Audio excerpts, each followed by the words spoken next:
Breaking news. Trinamool বিধায়ক Madan মিত্রর Joker ফ্ল্যাটের আলমারি থেকে মিলল বেবি ডল। এই মুহূর্তের big breaking news.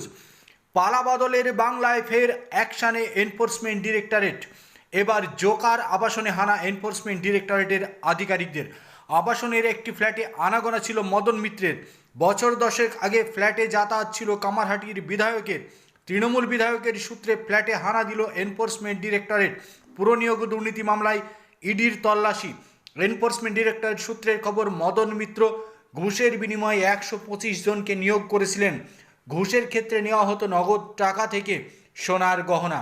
Madan মিত্রর Joker ওই ফ্ল্যাটে হানা দিয়েই আলমারি খুলতেই চক্ষু চড়ক গাছ এনফোর্সমেন্ট কর্তাদের। আলমারি খুলতেই দেখেন আস্ত একটি বেবি ডল রয়েছে মদন মিত্রের আলমারিতে। কামারহাটির তৃণমূলের বিধায়ক মদন মিত্র, তৃণমূল বিধায়কের ফ্ল্যাটে হানা দিয়েছে এনফোর্সমেন্ট ডিরেক্টরেট। মদন মিত্রের ভবানীপুরের বাড়িতেও চলছে তল্লাশি। বেলেঘাটায় এক ব্যবসায়ীর বাড়িতেও হানা এনফোর্সমেন্ট ডিরেক্টরেটের।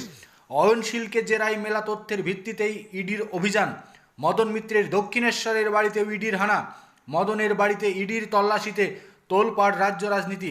ইতিমধ্যেই মদন মিত্রর বাড়ির বিছানার তলা থেকে উদ্ধার হয়েছে একাধিক নথি, ব্যাংক অ্যাকাউন্ট, জমির কাগজপত্র।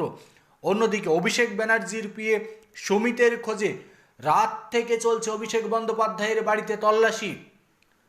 মূলত মেদিনীপুরের একটি জমি কেলেঙ্কারিকে কেন্দ্র করেই অভিষেক বন্দ্যোপাধ্যায়ের পিএ সুমিতের খোঁজে হন্যে হয়ে ঘুরছে সিআইডির আধিকারিকরা।